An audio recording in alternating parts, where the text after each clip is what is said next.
non ancora. It's live. We are live. But I forgot to put off the Wi-Fi. I come back in a second.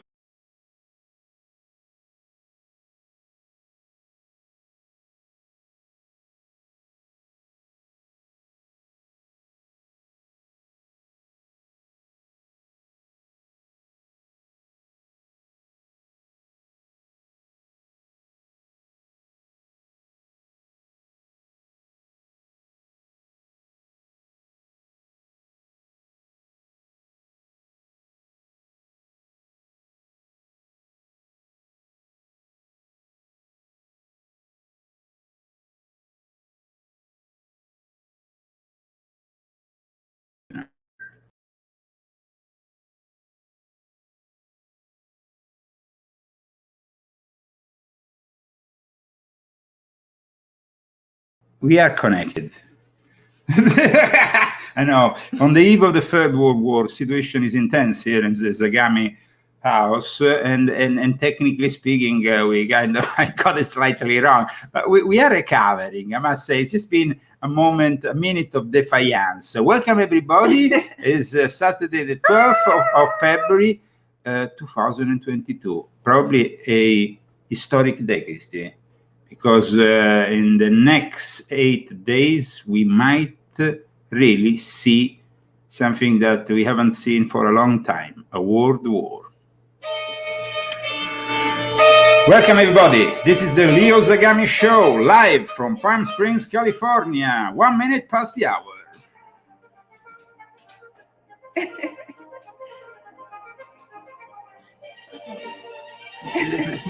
It's my chair. Where's your chair moving and making these noises? It's squeaking. Why is it squeaking? Okay, ladies and gentlemen, Christy, how are you? I'm fine. Okay. I'm good, actually. The book came out. Finally in paperback, not only on Kindle. I was going crazy for I don't know how long they kept it, probably 5 days, 4 days. They were reviewing it, and finally this morning, and in the next couple of days, we will even have the hardback copy for the first time. One of our English books is finally becoming a hardback. Hardback? Hardcover, not hardback. Hardcover. Okay. You say rigid in Italian. Rigid, very rigid. But rigid in American, in English, could be a little bit misunderstood. It's hard. Ladies and gentlemen, don't get horny. What are you talking about? Because things can be misunderstood. Hard, not hard, soft, not soft, flexible, not flexible. Ladies and gentlemen, 3 minutes now. 3 minutes into the show, and already everything is unfolding. Hi, everyone. Hi, everyone. Saturday.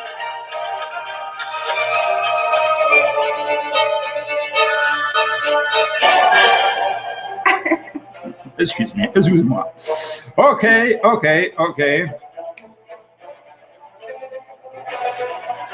Are you ready for the news? Because the news we have today is a bunch of news coming out from the White House. The phone conversation between Joe Biden and Vladimir Putin didn't really turn out to be anything too exciting. Well, we knew that already. There doesn't seem to be any groundbreaking announcement after this a little over an hour meeting between the two presidents. What do you think, Christy? I think it's all just a show, because he's going to do what he wants anyway, that Putin. Well, I don't think he's very intimidated by Joe. Joe is a commander-in-chief who should be in a retirement home. Here we go. Biden and Putin speak for more than an hour as tension builds over Russian threat to Ukraine. That's what's happening in the world today. Welcome to the Leo Zagami Show. Every Saturday morning with my wife Christy, we really go through a rundown of the weekly events. And this week we also celebrate the publishing of my new book, Confessions of an Illuminati Volume 7 is finally available available. Also on paperback, because there were a lot of people, of course, purchased it on Kindle, but saw how great this book is. And that's why they left only 5-star reviews. Guys, this book is probably the most important book you will ever read, aside from the Bible. Of course, my wife said, isn't the most important book the Bible? Of course, the Bible is the most important book, but I'm talking about a book. The Bible is something more than a book. It's a holy scripture. Huh? Mm-hmm. So let's go through the index of this book, Christy, that we just published on leozagami.com. For those interested, we unveiled the table of contents of this book.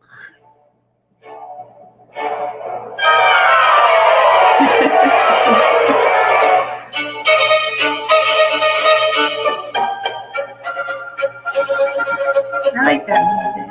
Yes, well, we have a great soundtrack for our show, and courtesy of who? Dance Macabre. Who makes it? I don't know. We will not reveal this inside information yet. You don't know? No, because I don't want to reveal all my love for classical music, Debussy, and everything else. Conversation, by the way, between Biden and Putin lasted 1 hour and 2 minutes. 2 minutes, not 10 minutes. 2 minutes. Somebody was talking about 10 minutes. 2 minutes. 2 minutes. 2 minutes. 2 minutes.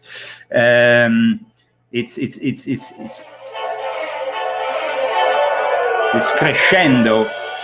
But if we have to be honest, Christy, this is not really the most suitable soundtrack for what is about to happen. What's better? What's better? I would suggest Wagner. Wagner is, of course, brings us directly to the Second World War.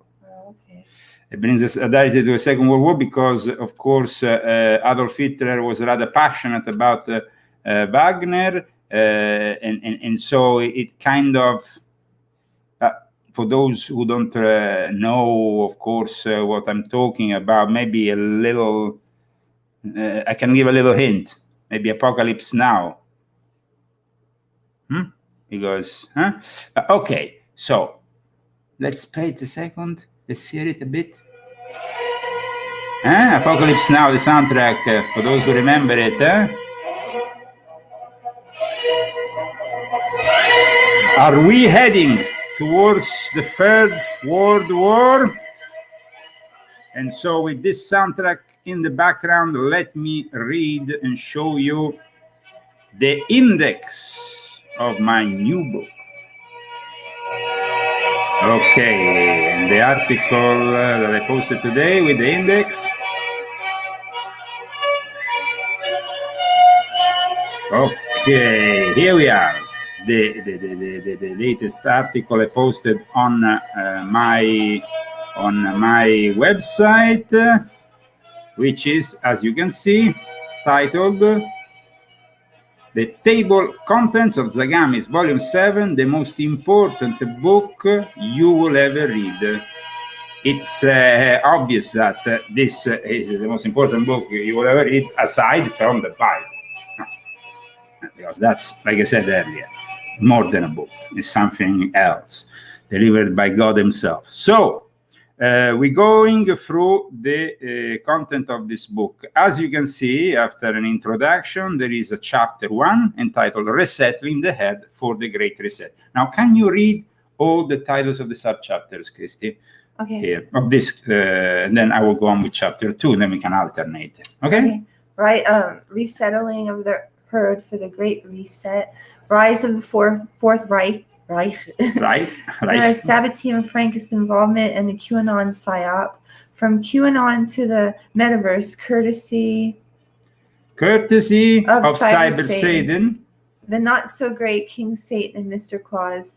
How the Club of Rome and Nazism influenced the World Economic Forum. And now let me go into chapter 2 that I will read myself. The Great Reject, Finding Solutions for the Great Reset. That's very important, because we are, guys, this remember, I'm really telling you, buy this book now, because we don't really know how this world war will affect everything. Supply chains, publication of book, everything. So just buy it now, purchase it either on Kindle, but I will prefer probably a paper copy. I think it's better. The Great Reject, I said, Finding Solution for the Great Reset, Chapter 2, the liberal pandemic that started in California and our Orwellian future. A vaccine-loving Marxist Pope and the Capitol riot trap. An X-Files scenario is unfolding. Archbishop Pope Carlo Maria Vigano is on board with the Great Reject. Bergoglio is the anti-Pope. How to prepare for the Great Reject and societal collapse. And now, Christy will read you Chapter 3. Chapter 3, can you move that? Yes, just a second. Okay, what's more sinister than communism and alien invasion? ET disclosure at the Pentagon and the Vatican cover up their demonic allies. The Vatican alien heresy, Castaneda, and Operation Condor. Could alien artificial intelligence be behind the rise of cyber Satan? Preparing the future cyber one world religion. Preparing the future cyber one world religion, very important, very important. Okay. Astana, Satana, and the sanitary dictatorship of the Fourth Reich. And then is Chapter 4, the unfolding of the Fourth Reich. Of course, Chapter 4, the unfolding of the Fourth Reich, very appropriate. The Illuminati playgrounds of Austria, Germany, and Switzerland, from H.G. Wells to Dr. Fauci.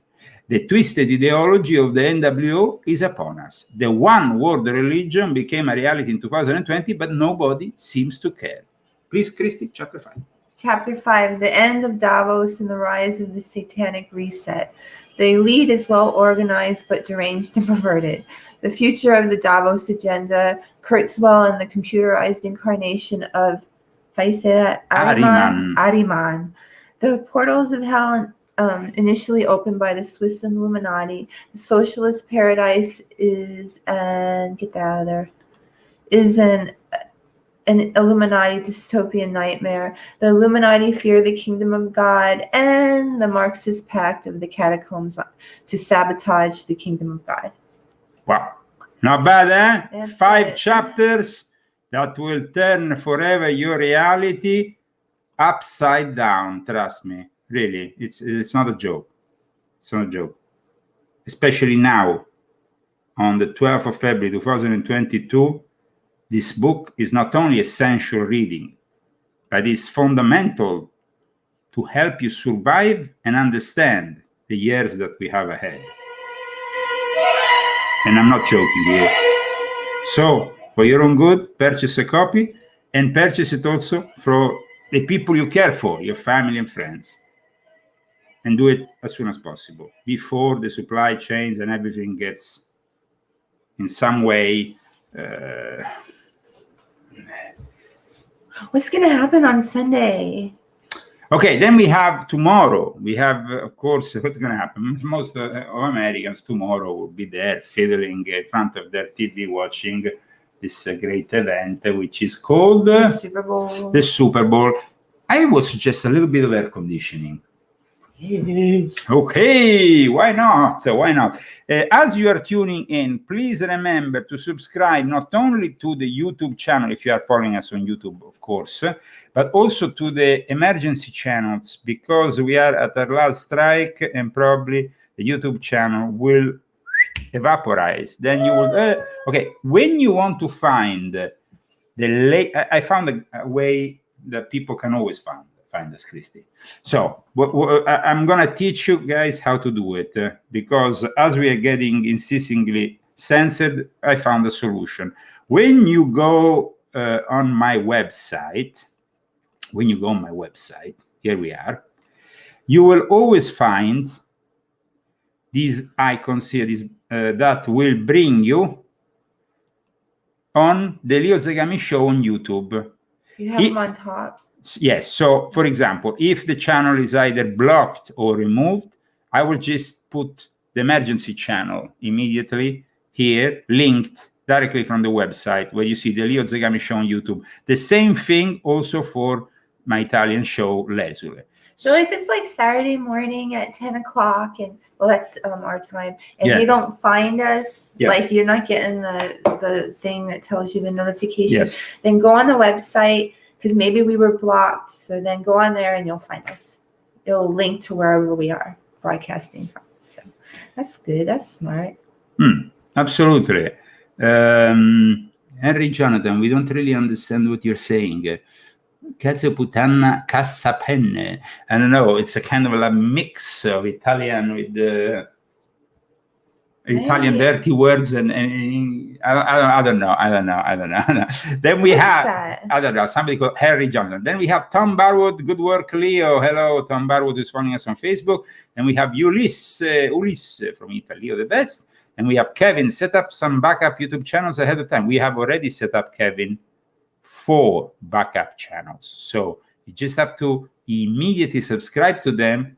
You go to the description of this video, either you are following us on YouTube or Facebook, you will find all our emergency channels already ahead of time. And that's been for a while, but people don't need to put more attention to this, because my Italian audience has been following for months on how many channels I had removed? 14 different channels. They were able to always find me. When instead my English speaking audience, a little bit more lazy, has been. I just didn't know where to go. Now you can always go on leozagami.com, go on the icon over there, push it, and you will find where we are broadcasting. So that's the solution now. We have a solution, I think, because my website, that's something that's going to always stay there. So you understand? Okay, now we have a lot of news. Hello also to Alessandro Fiorini from the Midwest, Elijah Nevim, ciao Relio, and Mary Tyndall, hello from Ohio. Then we have our friends Bruce Kodish. Hi, Bruce. Hi, Bruce. We would like, of course, to offer our condolences, as Bruce's wife recently passed away. So our condolences here from the Leo Zagami show. And we, of course, we have so much news. It's like, whoa, where we start? We have Canada also. The situation there is unfolding. But I have an image in particular that I think Christy will like very much, that I will share with all of you, because it really shows the joy of children that finally regain their freedom from this insane masking. It happened in Las Vegas. Tomorrow, we don't have to wear masks. Hi, Christy, here from Amsterdam, even from Amsterdam. So,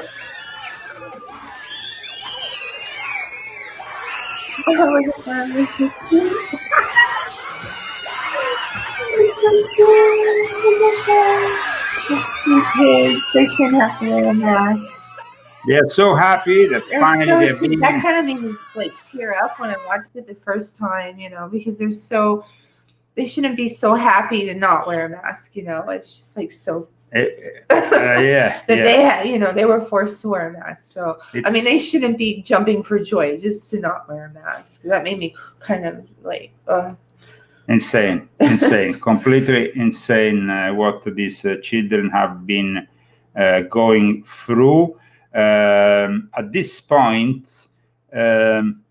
let's go because we have so much news here, and it's like I don't know where to start. But I think the main thing here is to first of all go to Jake Sullivan, that of course has told us all that we expect an attack, an invasion of Ukraine in the coming 8 days, because the Winter Olympics end up on the 20th of February.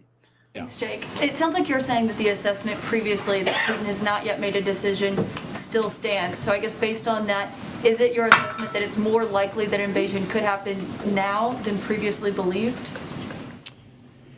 Look, it's hard to assign percentage probabilities to any of this. We have to think about the range of scenarios that we confront, and it's our job to be ready for all of them.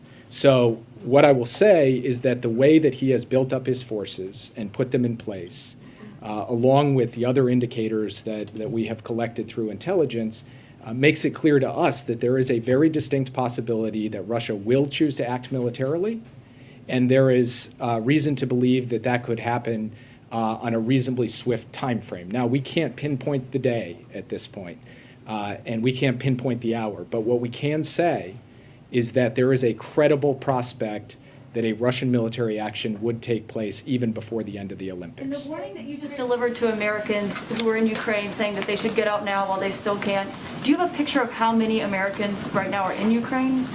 I would refer you to the State Department for the specifics on this because I don't want to do it off the top of my head. There's basically two categories. There are those who have registered with the embassy and those who have not registered with the embassy.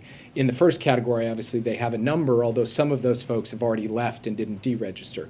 In the second category, we don't know because, of course, no American is obligated or required. So you can't fix a perfect number, but they're the ones who are best positioned to be able to explain what our current picture is of American citizens in Ukraine.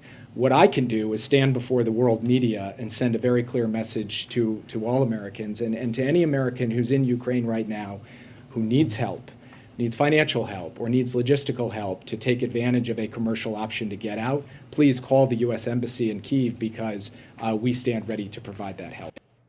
So at least they provide this help also because after the brute figura they made in Afghanistan, which was a complete disaster, now the unfolding of a possible third world war is a completely different scenario.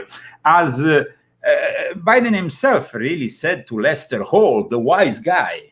Lester Holt is a wise guy. Wow. I mean, Lester Holt, the wise guy. He could have said it to Cuomo. I mean, it could have fitted more Cuomo, no?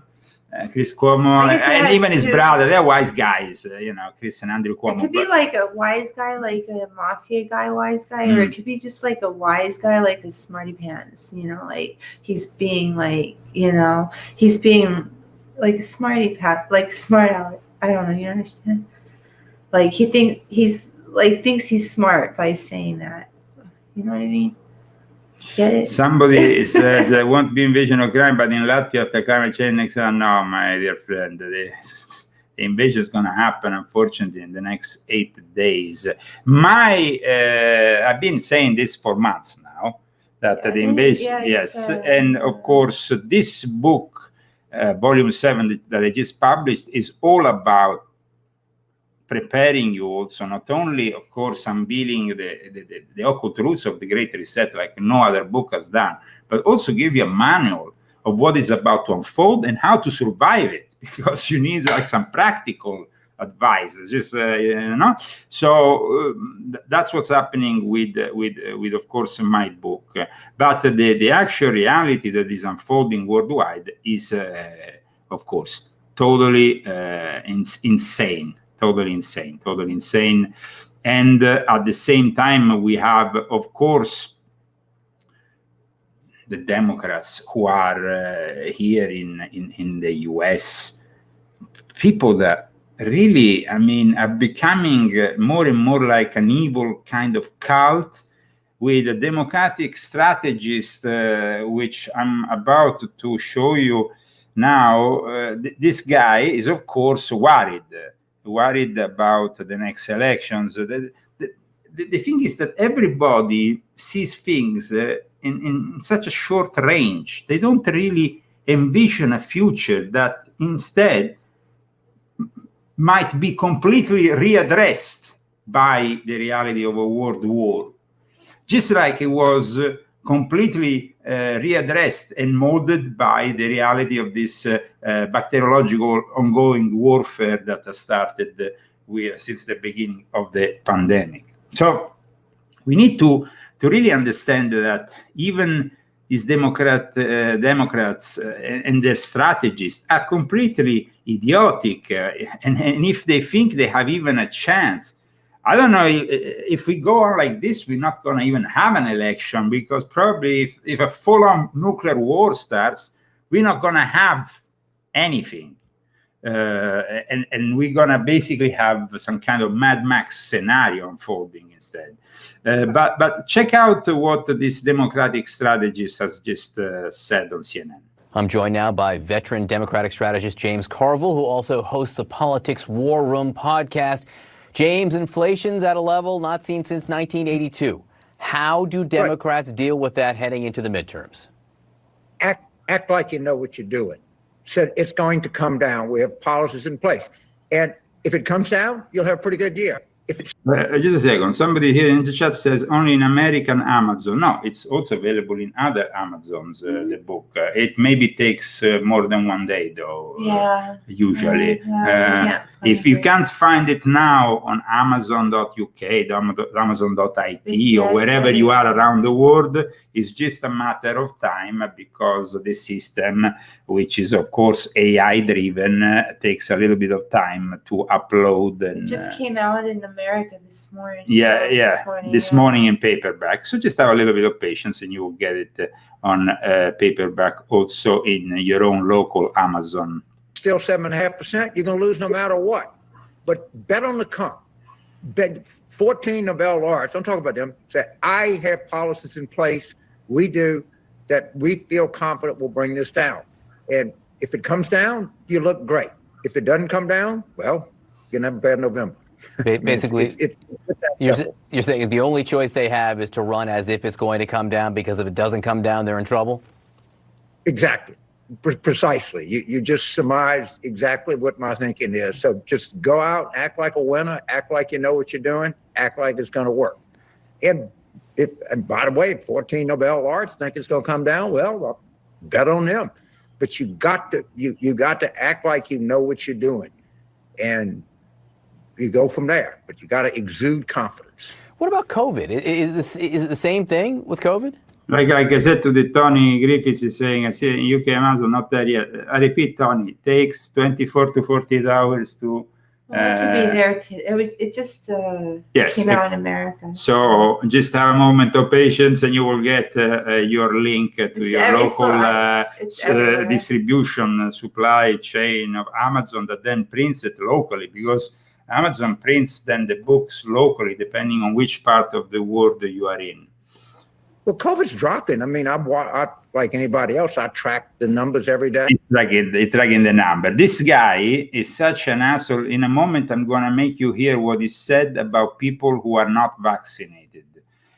Check in the meantime what he says about the next midterm elections.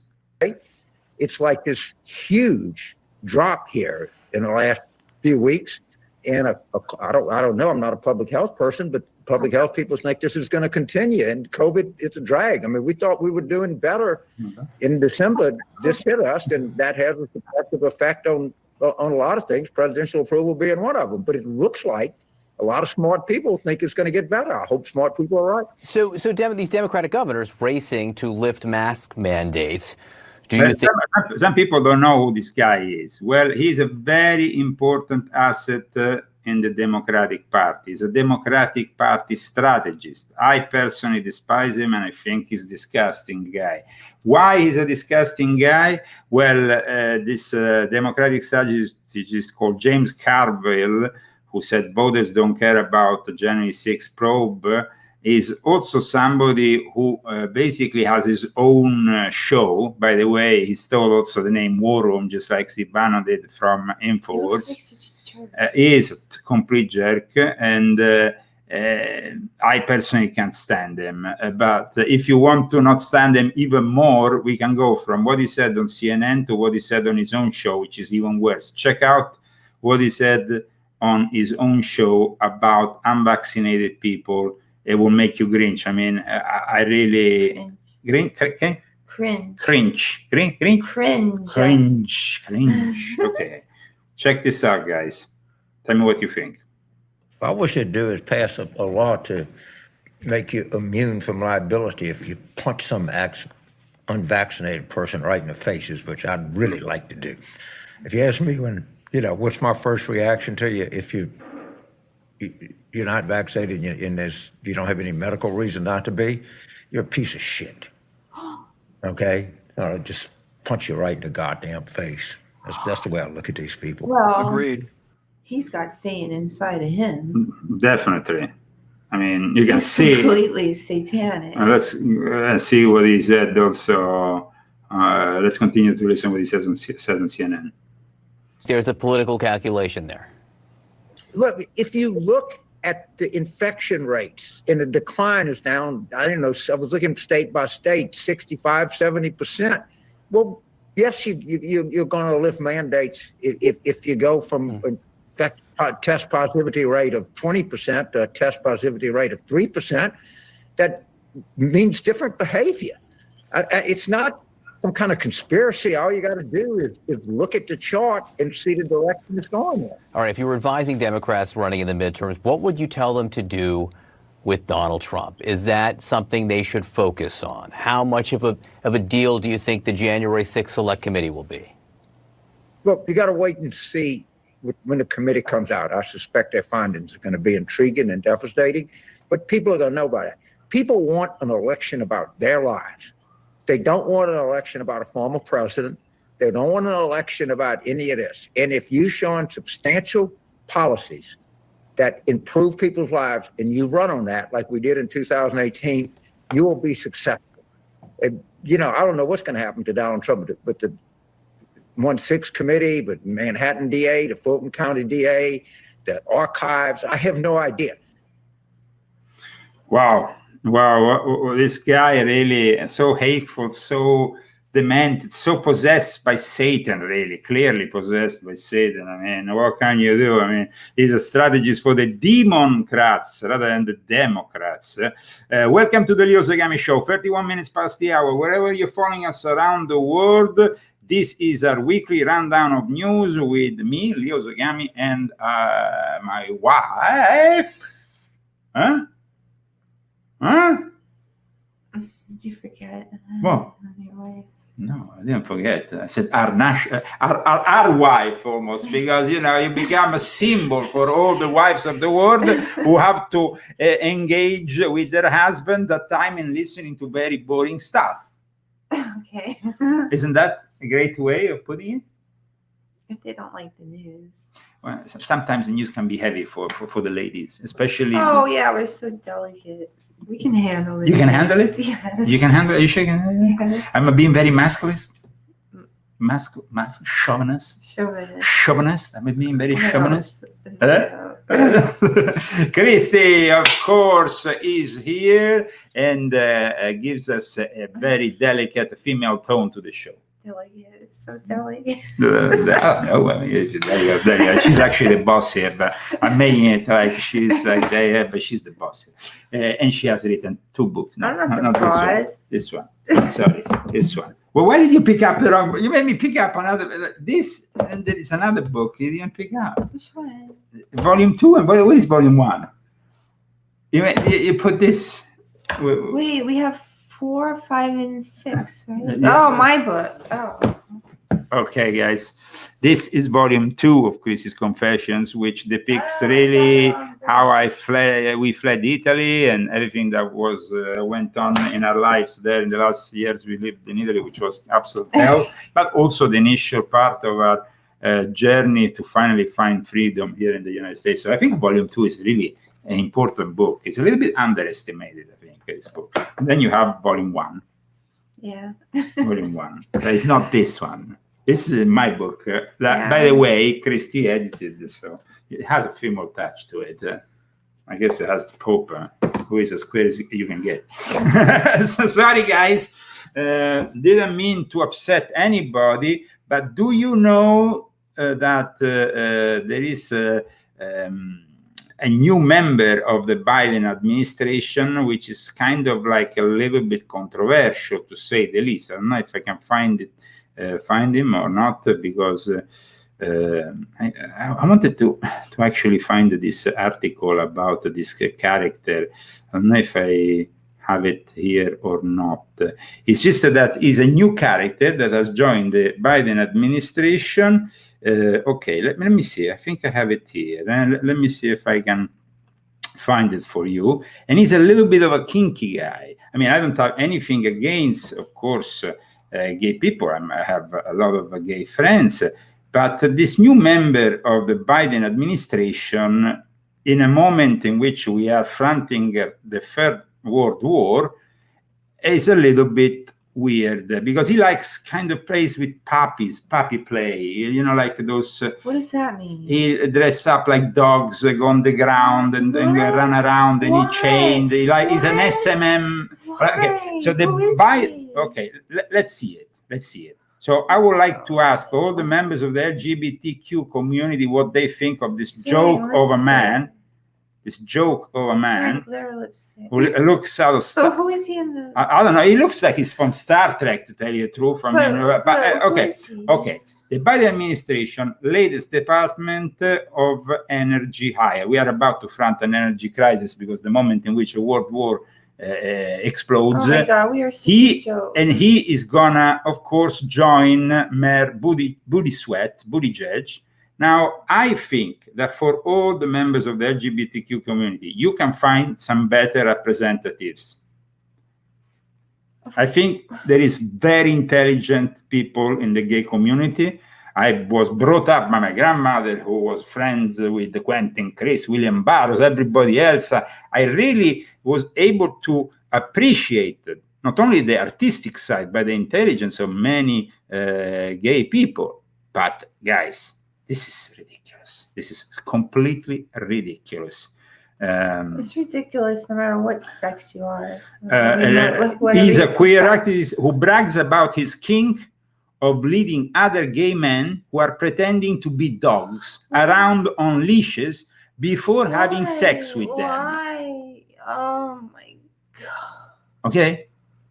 What is wrong with people? A Metro Weekly article contains some illuminating details about Brinton's lifestyle as a handler in the poop community, because the people who like puppy love. What? Oh, why do you have to show me this? What's puppy love? What is wrong with people? I don't know, but something is. I mean, This is the end times. This is the end time. What does it make? What does? I mean, okay, being okay, whatever. But why do people get horny on puppy love? That's just so gross. In the pup community, handlers function that some way dog owners do, keeping a watchful eye on their charge and reining in the pups if needed. It's the handlers who train the pups and teach them discipline, doling out rewards or punishment based on good or bad behavior. Then maybe they give them some food, I don't know, and a bowl, and then they go down and they think of any bio dog pup. Green says you can train them. You can train them. Of course, they are basically human beings pretending to be dogs. Is this go do this reward system just like a bio dog? So let's say you are playing fetch. You throw the ball, the pup picks it up, brings it back, and drops it at your feet. You're going to reward him, whether it's petting him or anything like that. Or let's go to an extreme, he continues. Let's say you are doing pup play around the house. You know, these two men, grown adults, doing pup play around the house. And the pup decides to pee on the floor. Obviously, the pup is going to be punished for that. Typically, when we are being humans, is why would you correct me in front of so-and-so? That's wrong to do that. Don't speak for the next 5 minutes, something like that. Just like the pups, they are tasked with watching over, some handlers need to enter their own headspace when engaging in puppy play. Okay, that's enough of this. My headspace is equivalent to the mom who sees her kid in danger. Or the dad who wants to teach his son how to play football, says newbie, 27-year-old handler. He's a handler. This is making me want It's the concept of the teacher and nurturer. My job is to make sure that while he's in headspace, I'm keeping him safe. So embarrassing. I mean, what does God think of this? I mean, he must just be so disgusting. This non-binary activist explains why pronouns are important. Let's see what he says. I use they and them as my pronouns. And when someone uses they and them as my pronouns, I feel like that person is listening to me. That person cares about me, and that person wants to have a conversation with me.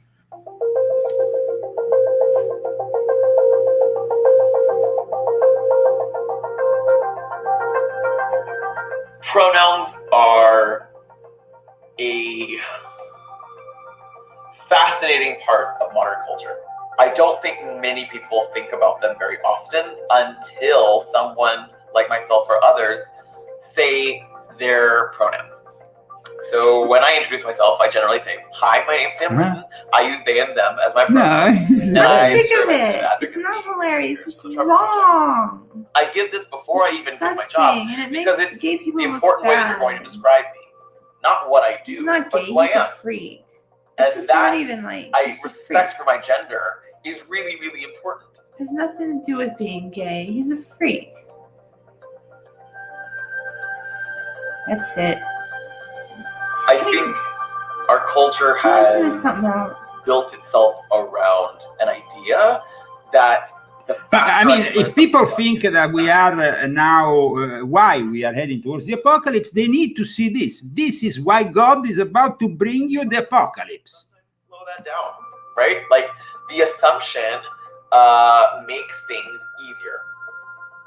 We are, every single time we meet someone, immediately putting some type of So what is he judgment doing on in the them White really House? quickly, so we know how to interact with them. What is But he actually doing in the White That House? judgment could be wrong. In charge of And our so I energy think supplies. The hard part is Are you to change perspective. Now, this kidding isn't me? asking you to run a marathon. This is you saying Oh, that yes. you want to be respected in a specific way, and I can do that for you I mean, by Putin using is just gonna. a pronoun. Okay, I don't want to watch it anymore. Things that companies and schools can do are, on the first day of classes, and for maybe the first week, having a sticker where you tell people, "Hi, my name is Sam, my pronouns are they and them." It's also really important to recognize that pronouns change sometimes. Many of us will not always have the same pronouns What is it? because our gender is changing, or our gender realization has changed. It's how you I describe think it's it really, now. really important for us to say that the flexibility of your personality should be something that we can respect, and the flexibility of your gender identity is something that we can respect. I don't feel good. Pronouns I don't are watch it confusing. anymore. I'm not gonna be able to do this show. I'm gonna But if throw I up. can have the President of the United Neither. States use my gender-neutral pronouns, The president of the United States using my gender. So he actually says the president of the United States.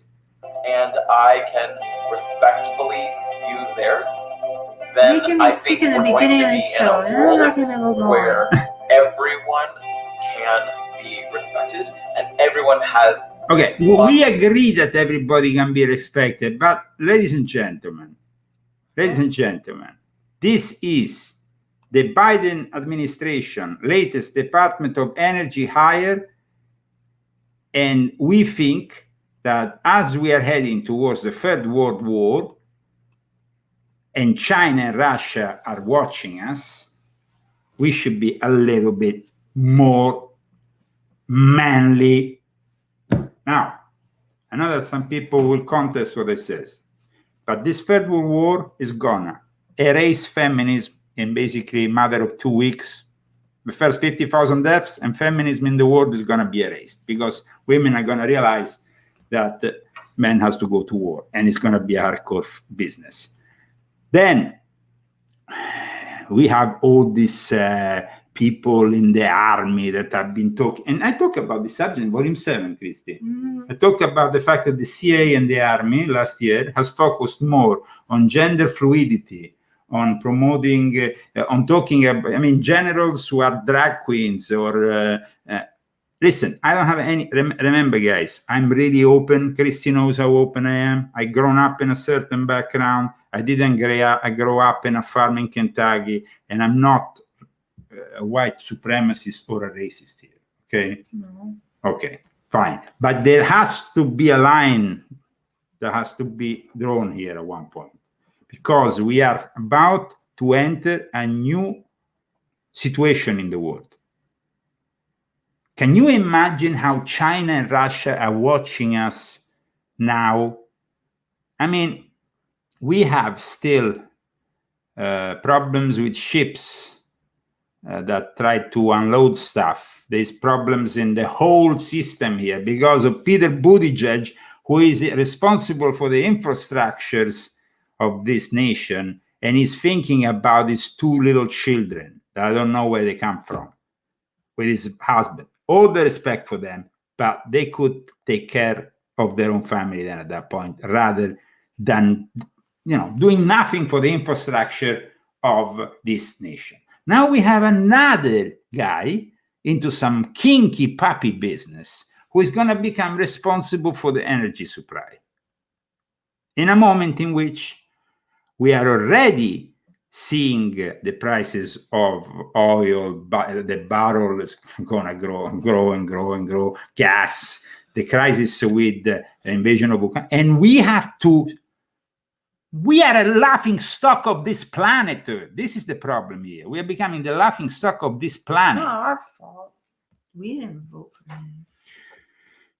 Somebody did. Some people. I won't say what okay. happened. My vote. I don't have any problem. You see, I grown up, like I said, doing many jobs in my life. I was a DJ, a record producer, and I worked in many clubs, even gay clubs.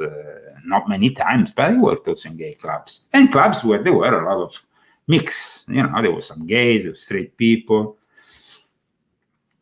In those clubs, the gays were a minority, but we all respected them. The drag queens, maybe, we always respect them. But I never imagined for one moment that they will take over the planet and then they will unleash this on us. Because this is not the way we have to move forward here. And I'm sure that a lot of conservative, homosexual representatives of the LGBTQ community agree with me now. These jokes need to be removed from their offices because they ruin the good name of the LGBTQ community. Now, if you think otherwise, then you are eluding yourself. Because if you think society is going to suddenly become all fluid, then you have to teach children who are 8 years old to be fluid. There's nothing fluid. They haven't reached even the age of puberty. And you are teaching them to be fluid. Fluid with what? Okay, so Christy knows very well not only how I'm tolerant, but how I really like and appreciate all my gay friends. Of course. There's not really, I mean, these people. These people, yeah, okay.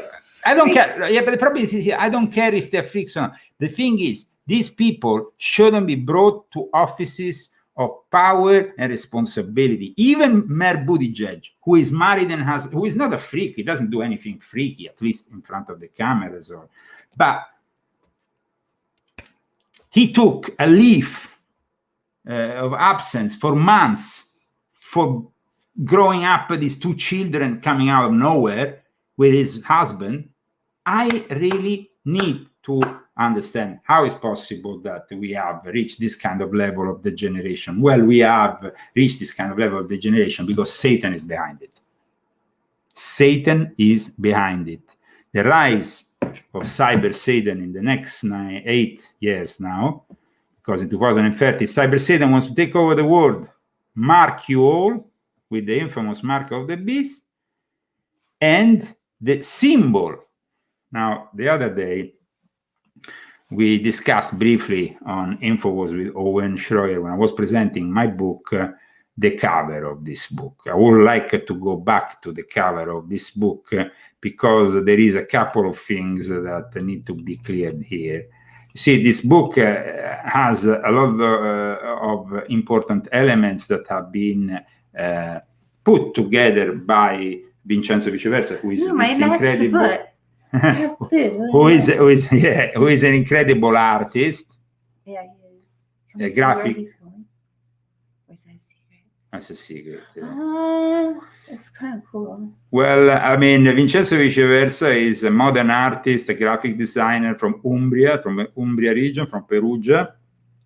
And the symbolism here, when I said that the dragon is there because it represents China, who is aiding the rise of the cyber Satan to take over the world, and of course the pharmacia, the symbol of the World Health Organization, helping with their sanitary dictatorship in this plan. And then we have Ahriman, the spirit of the Antichrist, that is gonna incarnate and of course manifest with the Antichrist. Now this weekend, we already started yesterday, the biggest international conference of Satanists the world have ever seen in Scottsdale, Arizona. Let's go and check the reason why they went there with this brief thing I found from one of the local stations there, but it makes you understand really what is going on here. It reminds me almost of a scene from Omen 3, where you had all these people that were kind of like welcoming the age of the Antichrist. They were all gathered together, even small Boy Scouts and others in this big gathering. That in the old Omen 3, it really reminds me of that.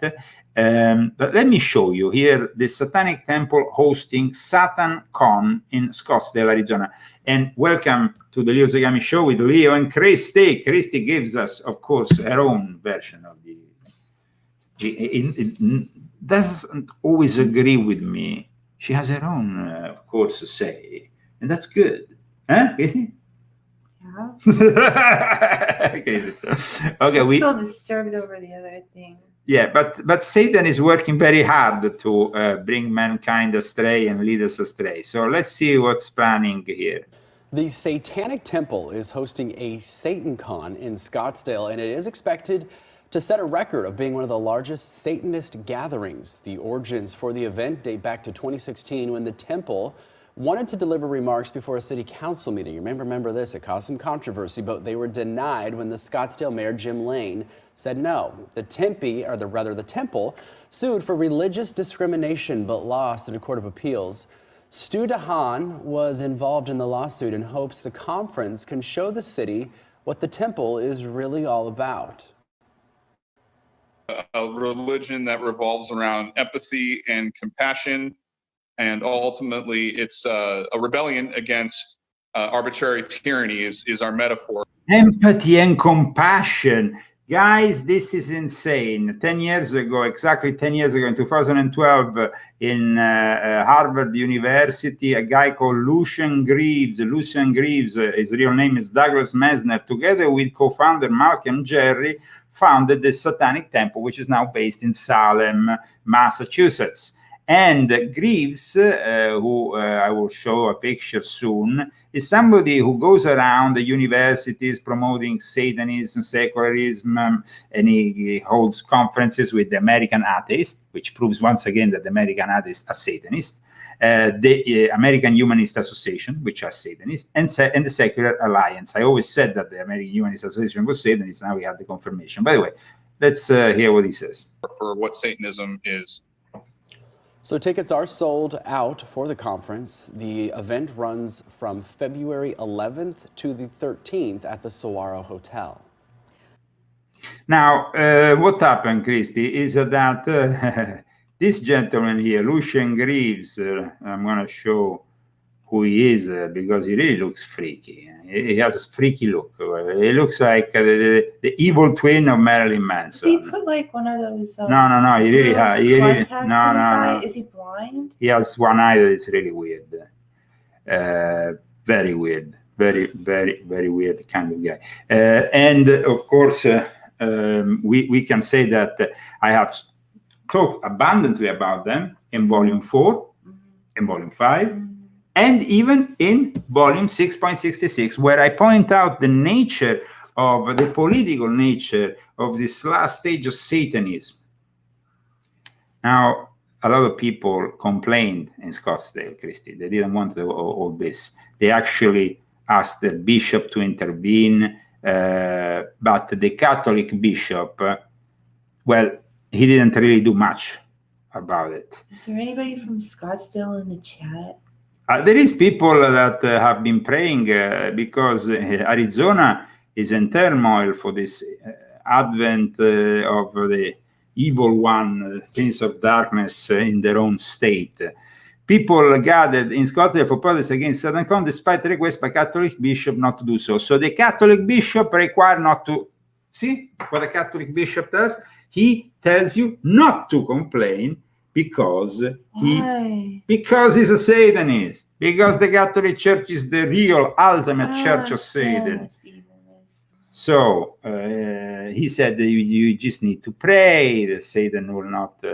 Protestants gathered on February 11 outside the Saguaro Hotel in Scottsdale, which is the site of the Satanic Temple first ever Satancon. Satancon runs through February 13 and includes speakers each day. According to the report, organizers say about 350 people are expected to attend the event. So it's not really a big amount of people. But Lewis and Grief says that Scottsdale, because Scottsdale, they actually had a lawsuit with Scottsdale because a few years ago they wanted to do a demonstration, then they didn't allow them. So the protest took place despite plea by Catholic bishop. Demonstrators prayed, read scriptures, had signs, banners, rosaries, crosses, and images of the Virgin Mary. We are gonna be very closely.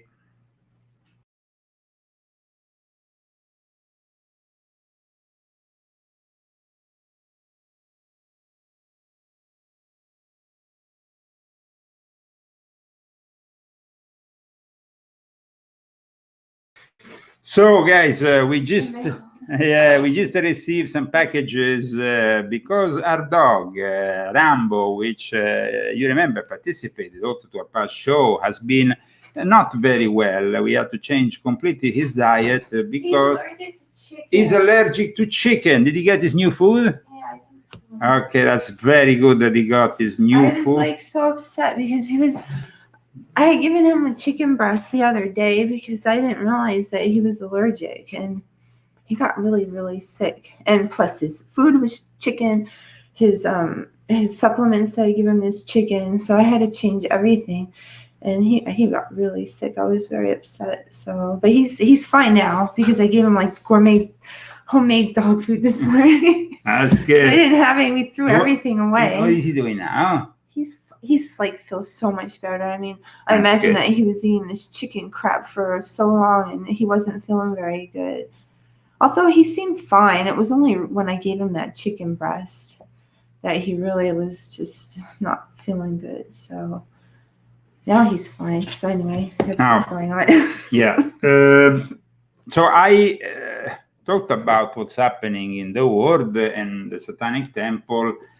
I denounced the dangers of the Satanic Temple in a lot of my books from the Confession series, including volume 6.66, which is an essential reading with volume 7, of course. And I think that people will really appreciate more volume 7 if they purchase all the previous books. But it's not essential to do so, no? They can read independently volume 7 without reading the rest of the Confession series and completely understand everything that is going on. But if you want to go deeper, you will see that every now and then there is a citation from volume 1, 2, 3, 4, 5, and for that reason, then you will have a much more in-depth understanding of volume 7 if you also purchase the prior publications of the Confession series. Welcome everybody. I see that you are tuning in today on Saturday. We had a lot of people on Tuesday. Yeah, we did. Like maybe we should do it in the evening. Is this too early? Oh, no, I think that is a good thing to do the Saturday broadcast, but maybe let us know if you will prefer a show maybe later in the day, if maybe the timing of this show, because here is of course 11 in the morning, but for other people is the middle of the day. For other people is on a Saturday maybe they go out, they do things differently. Just let us know. You can also drop us a mail. You can send us a mail, and you can do it at Ordo Illuminatorum Universalis at gmail.com. I repeat, Ordo Illuminatorum Universalis at gmail.com. Let me show you the email, because a lot of people maybe don't know. My boob is like really sticking out. Oh my god. What do you mean?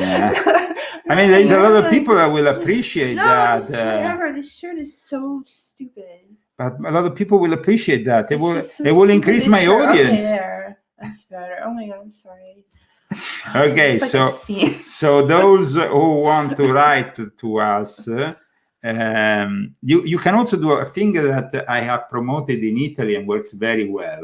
And basically is to photograph yourself with the book, or the book being photographed around the house in a context that is familiar to you. And then you send us the photo. We should have actually, I don't have it now on my desk, but next time I'm going to show you how the Italians have done it. They have put the books in all kinds of settings. Yeah, And it's cool. it's a cool thing to do. And then you send the mail with the photo of the book. And it's fantastic. And it's a fantastic thing to do. And it's like also fun for you to do. As well as for us to show your background of choice for the book. Like I said, you don't have to necessarily show your face for privacy reasons. I understand, and a lot of you don't want to share your face. They take pictures with the dog. They put them in like all these like cool places in Italy. They, these books. They make really where they show their whole collection. I could. Very cool. I have. I mean, I don't have here. Maybe have so many plugs at the moment inserted in the computer. I don't think I can plug this external one to find it. To show? Yeah, I would like to show how the Italians do it. If you give us a second, we can do that. No, just give us a second and we do it.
Here we are back live, and we just left you for a few moments so I could pick up those pictures from my Italian audience that basically likes to, in some way, offer us a glimpse, an inside of the books. They even come up with very interesting ways of, here we have, for example, see, and then some people connect other books with the Bible or their favorite books. Then we have, for example, let me see here. Watch this one, for example. This one is with the volume 1. It's very funny, but it's also nice. Here we have, watch. So you see the actual... Must be like it's cool, real, not bad. Or for example, watch this. I mean, there is all kinds of and there is even people who photograph themselves with the book, that send a photo of the book also with them. Like, for example, let me see here. This lady has sent a picture with the book. Watch. Oh, she's pretty. Watch this. Sent a picture with the book. And then we have a cat with the book.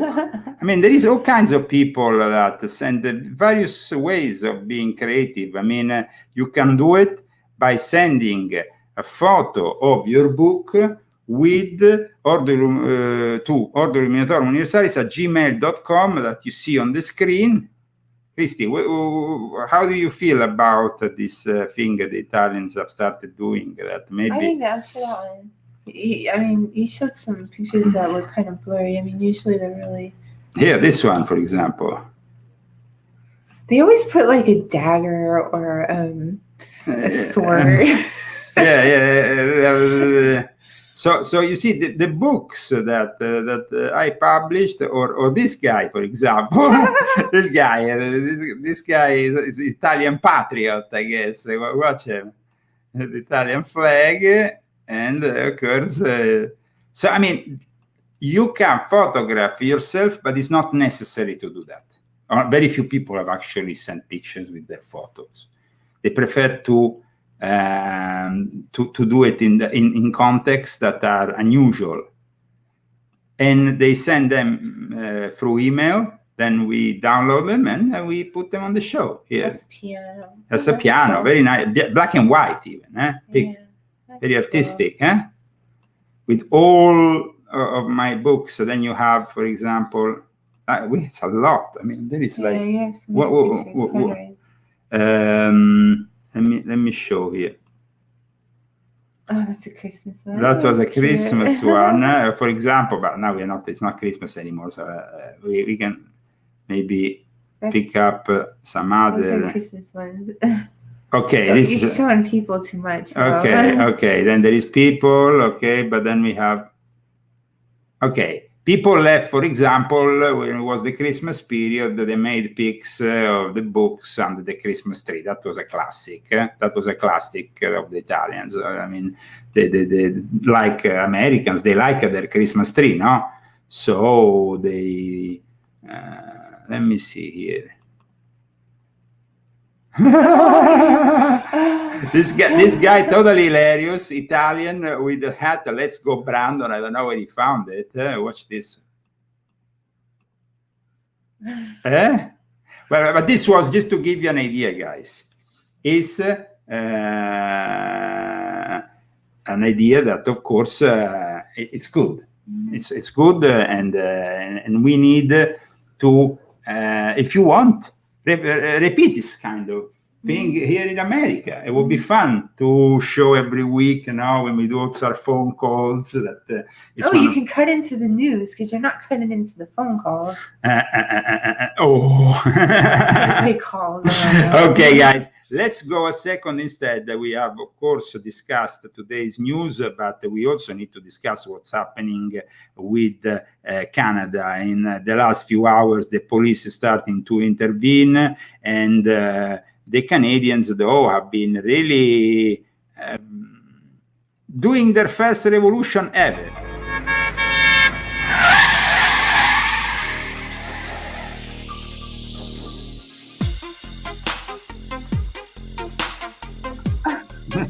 Friday night pencil.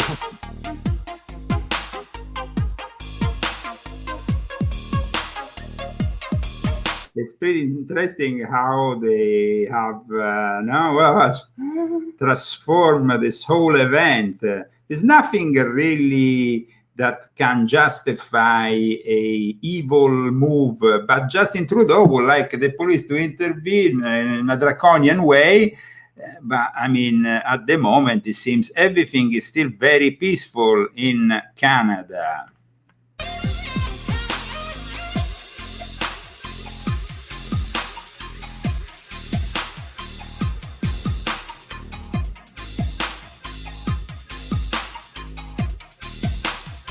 Great. I mean, the spirit seems to be the right one, but let's immediately go for the latest address by a former police member to his fellow policemen, because, of course, we want to avoid this whole thing to degenerate, and it could very easily degenerate. My name is Ed Grenier, and I currently live in Bancroft, Ontario. First and foremost, I am a proud Canadian. I'm also a husband, a father, and a grandfather. As of this week, according to Trudeau, I am now a radical, misogynistic, sexist, racist extremist. And what is my crime? I attended a peaceful rally in Ottawa. I'm also a retired member of the OPP with 33 years of combined policing experience. Last year, Doug Ford passed legislation to give police extreme powers to stop and detain citizens for walking down the street. The Association of Chiefs of Police of Ontario stood up and told the Premier that they would not be enforcing that unjust law. And here we are again today. I, like many other active and retired officers, have remained silent while observing the events unfolding over the past 2 years. In disbelief, I have witnessed the removal of citizens' rights by both the provincial and federal governments. Protection under the Canadian Charter of Rights and Freedoms have been ignored and flagrantly violated by Justin Trudeau and every premier in this country. Specifically, informed consent is no longer important. Our capacity. So here is, of course, a message which is very important. But Christy, do you know that the police is actually going house by house to warn people about their rights as they see them participating in the Facebook groups that support the Freedom Convoy? I mean, it's kind of like... It's really bad. I mean, and then they canceled the Go Send. Before the GoFundMe, now even the Give Send Go has been blocked. They are really... They took the money. It was millions of dollars. It's insane what they're trying to do. The government took it. It's insane. I mean, I'm like, and they are even stealing fuel from the truck drivers. I mean, check this out.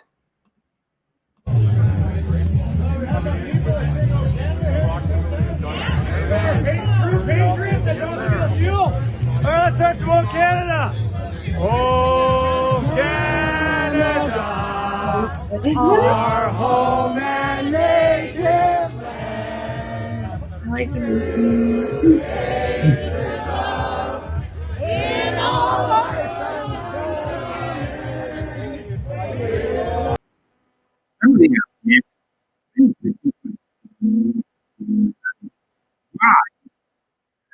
Great Britain is more free than economies like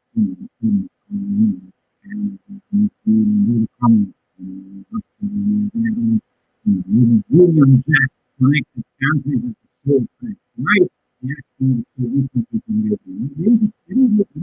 Guys, they were colonies. You don't send them, it's like the people in the DNA prisoners. We literally sent that to the freedom people sent it. And people have to, people that were uncomfortable when their people were sent.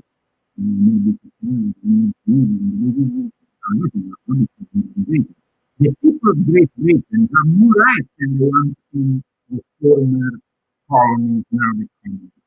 America is another problem.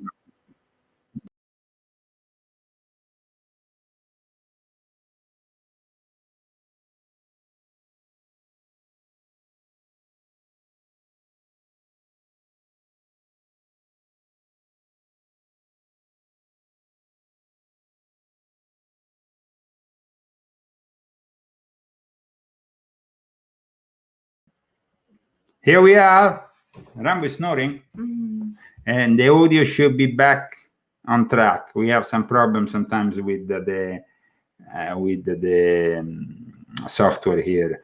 It's not due to us, actually. It's not even a problem of our software. It's actually the streaming service that we use, StreamYard, that at times have this bad sound. But we should be fine now. It happens. It happens. And when it happens, please let us know. Okay? Please let us know. Subscribe to all our channels, also the emergency channels for the YouTube. Remember what we told you at the beginning of the show. You will always find a link to our the channel where we are broadcasting. So if suddenly a channel gets eliminated, you can go on www.leozagami.com and find the new channel. People saying sounds much better now. Yeah, it's no problem. It's just that unfortunately, for some reason, StreamYard seems to have this problem. Okay, let's go into this really incredible Orwellian scene where police is knocking at the door and delivering this message to a Canadian about their involvement in a Facebook group. This is the lack of freedom that they have in Canada, a place that is really at the moment suffering a lot, has been suffering for the last 2 years. Maybe they never had really any freedom in Canada. They've always been so tranquil, so subject. I mean, the problem with Canadians is that they just bow down too much to these criminals. They're not doing that now. Well, they're not doing that now. Check out this. Sorry, since you're at my home, can I just get your name and your badge number, please? I have a card here. Okay. It's Erica Ingram.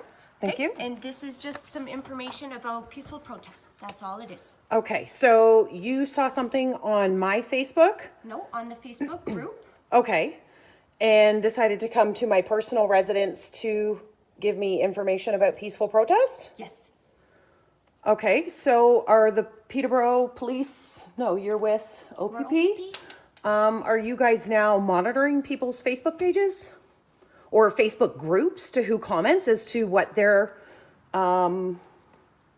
status updates are, or what they're doing, or So within the group? Just because of the protests happening province-wide, yes, we have been monitoring the protests. Okay. So there's a protest coming up. I'm simply providing you with information about a peaceful protest, and now I'm leaving.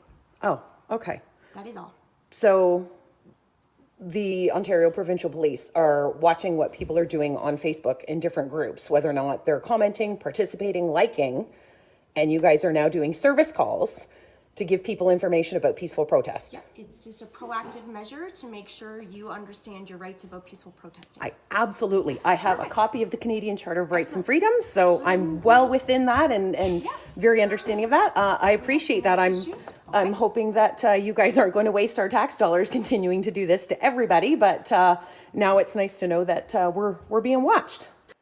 Now, if you think this happens only in Canada or maybe in China, no, it happened to us, me and Christy in Italy, and several times, not even once. It happened in January 2014 when they literally broke through the door of my home. They didn't even wait. They smashed the door. So because of what I was doing with Facebook, they did the same thing in March 2019, which was really We left in May. Yeah, no, but that was really the moment in which we decided to purchase the tickets and leave Italy. That was it. When those police came in the evening, we were already leaving Italy. No, I think we were kind of like we were in between deciding where we were going to go. Yeah, but after that happened, after the police came, I remember 9 o'clock in the evening, and they delivered a message from a judge saying that I had done a post on Facebook. Sirens. It was in the middle. Yeah, in the middle. Yeah, and they came with the sirens, like they were arresting a criminal. That was basically my decision to just. I had it with the dictatorship of Nazi communist Europe, because that's what it is. It's the Fourth Reich, really. That is, and if you want to know more about this topic, please purchase my new book, Volume 7, because you will learn much more than you ever did on the roots that this great reset has in certain lodges in Switzerland, Austria, and Germany. The same roots that molded, crafted, created the Third Reich are creating the Fourth Reich. This is the reality.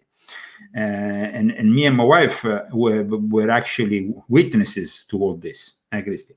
I wrote about it in my... in your book. Second one. So, I mean, it's like, if you want to know more about it, Volume 2 of Christie's Confessions. It's exciting, and there was a lot of stuff that happened before we left. Yeah, absolutely. Let me, at this point, go through some more news, as of course we have a lot of things happening worldwide, but definitely what's happening in Canada is very important, is regarded as very important, because it's all about the fight against this medical tyranny. Now, we saw how the children were so happy to get rid of their mask. Now, see what happened instead in New York in a school board meeting, when a parent decides not to wear the mask. Talk about the Chinese New Year, look at. Oh, they found him. Look at.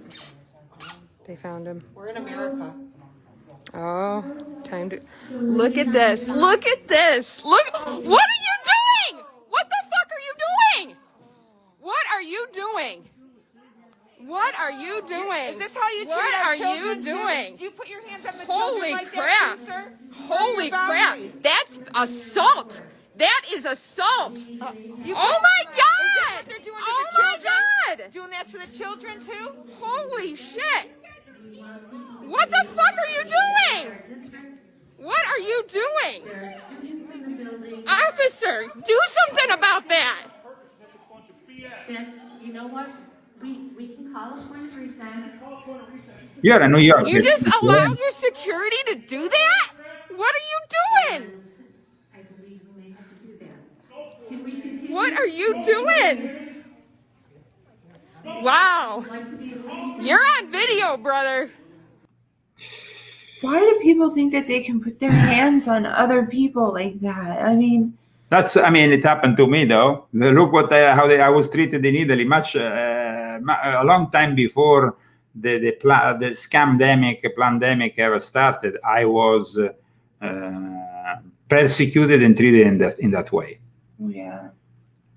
So it's unfortunately This is America, though. but come in New York State, and New York City, they're unfortunately in the hands of Democrats. Something has to change. This can't go on. I mean, like if people are happy people with on that, this. that's why. Aren't they getting rid of these mask mandates? Aren't they like? Yeah, but okay. Let's remember this, Christy. That unfortunately, these people have found a way to control more and more the situation, because in the end they want to rebuild a different society. That's what I explain in volume 7 of my confessions. And I explain exactly why they're doing it Why and does how it they're seem doing like things are getting? I don't know. I thought I heard that like. Sure, in some states, getting rid of in some states they're getting rid at the moment, but there's already a lot of controversy ongoing. And plus, Europe has just said, beware, because there's more variants coming. So Europe has always been ahead of us in this whole thing. I have a question. Usually what happens is this, Christy. Towards the spring, summer, they get rid of everything. And then... Who's going to give a crap about COVID if World War III is going on? I mean, who's going to care? Where is it going to go? Of course. Nobody's going to care about masks. In Europe, at least. I mean, well, maybe they will have to wear a mask while they're bombing people. The full-on mask. Now we are wearing we went from the cotton mask to now the new ones. You know how they call it, whatever, 95 mask, whatever. And then you have the ultimate mask, which is the gas anti-nuclear radioactive. Those ones that you see in the movies, the full-on helmet. I mean, people are gonna be, unfortunately. All this news just really sucks. There's never any good news. Christy, it's a news show. I know, but can't there be any good news ever? I mean, is something good happening anywhere? Somebody said that Christy should have her own show with news, fashion. I hate the news. Fashion advice, news, and I don't know what. I have a difficult time fashioning myself. So. Yeah. Okay. I don't know if I can give advice. You can't give advice. You don't think you can give advice? Oh no. But that's flattering, actually. Thank you. No. I mean, it's very flattering. Definitely, definitely. They must like your the work that you're doing here with me. I'm doing my best. And we all appreciate. Trying. Sometimes it's hard. Like really. It is hard to do the news. Yeah. Mm-hmm. Now, aside from the recent phone call, high-stakes phone call that we had for the Ukraine crisis, aside from the fact that Canada border blockade seems to be clearing peacefully as police move in, I think that is a little bit of a propaganda stuff. I don't think that's true, because I heard that the truckers, they took their tires off their trucks. And so you can't really move the trucks, and they're not moving on their own. And all the stuff that I saw, they said that they were going to stay there. And so I think that's baloney. Yeah. Absolutely. And then what's going to happen on Sunday? Is anything going to happen here? Yes. The thing is that with the Super Bowl, the whole convoy idea, which has already been replicated in New Zealand, is starting in France against Macron. They are actually starting from the south of France, moving towards Paris. And they were very much inspired by what the Canadians did. And you have to understand that Canada is very close to France because they have a French-speaking part of Canada. So its influence is very much, they have a very much connection also with Switzerland. The Swiss side, or Swiss-French side of Switzerland and France are very much a connection with Canadian-French side. I remember that from going to Switzerland, working in Switzerland, and working for Color 12, which was the French-speaking French radio. I have a little bit of this experience these connections. But anyway, I have good news.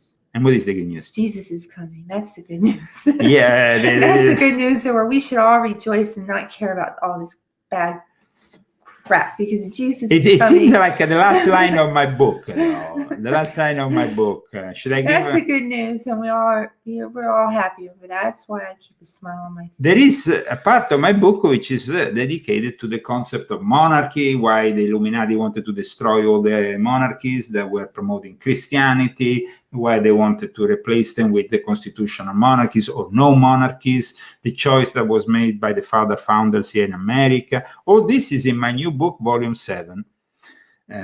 So I hope that we can understand more about the next few years thanks to this book, because it's kind of like a preparatory in a way, manual to understand. We're going to win in the end, of course. Of course. We're going to win. But there will be also a lot of people that unfortunately are not going to make it. But I mean, if they love God and their soul and there is going to be they never have to worry. Now, Elon Musk has always been a very ambiguous character. His computer brain interface might be part of this whole cyber satanic plan. And definitely this news that I'm bringing you today confirms that some evil things have been done behind the scenes to these animals. Horrifying experiments that Elon Musk did with Neuralink. You remember that brain chip, that monkey that was playing without any, without using the joystick. He was playing video games because, you remember we actually broadcasted. Now we have basically news of these monkeys that were tested, tortured, suffering from brain hemorrhages, bloody rashes, and self-mutilation. An animal rights group, the Physician Committee for Responsible Medicine, has obtained records detailing the monkeys' abuse and has filed a complaint with the U.S. Department of Agriculture. Neuralink is reportedly developing a brain chip that will monitor and even stimulate brain activity. We just reported not so long ago, well, actually, I reported it on my Italian show. I don't think I even reported it here on the American, that there will be a button, you will have an immediate orgasm because of this computer brain interface that Musk has. That was your Italian show. Yeah, I think. But it's news that came out less than 2 weeks ago that basically Elon Musk computer brain interface that will start to be unleashed on the world in the coming months has this function that will readdress in the eyes of Elon Musk the sexuality of every human being. Because at that point, to have an orgasm, you're not going to have to interact anymore with anything manually. Just push a button and that's it. What a loser way to do it. I know. It's definitely a loser way to do it. But I guess maybe for some people who are paralyzed, who have some forms of, I don't know what, maybe they can finally have I don't know. Guys, it's just sick. The world that we are going, and imagine if somebody what if somebody kept they're just like, no, pressing the button. No, what about if you were hacked and made to have orgasm? Because guys, I know, but there is. What if they hacked you and then and suddenly you're Huh? They'll be like, oh! It's going to get really sick. What a reality, guys. To know more about hacking the human brain, the fourth industrial revolution becoming really the fourth Reich, you can purchase my latest book. My latest book, which is, of course, available also from today on paperback as well as Kindle. The and hardcover is coming. And the hardcover is Monday, coming. Tuesday. Yeah, in the coming days, we will also have the hardcover. In the meantime, this is the front and the back cover of the book. There is me watching on top, COVID. We have basically a lot of symbolism. We have also this other symbol that was, for a period of time, was in front of the United Nations. I talk about it in the book. I explain why it was there and why actually it represents Ahriman in the old Persian culture. So it's a lot of work that you will find interesting, research work that I conducted. You worked really hard.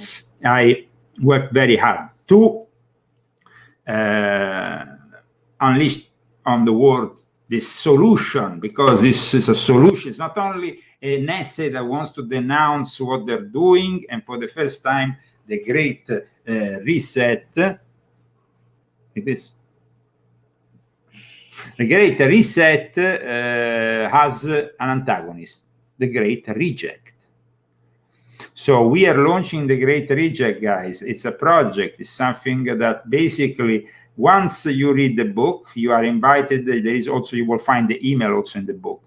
Yeah. You find the email in the book. And at that point, Christy, what happens? Because at that point, basically, if you want, like, if you want to help to have like a conference, we can go around and go to different places in America and, you know, spread the word. So the Great Reject, like, connect with each other, you know.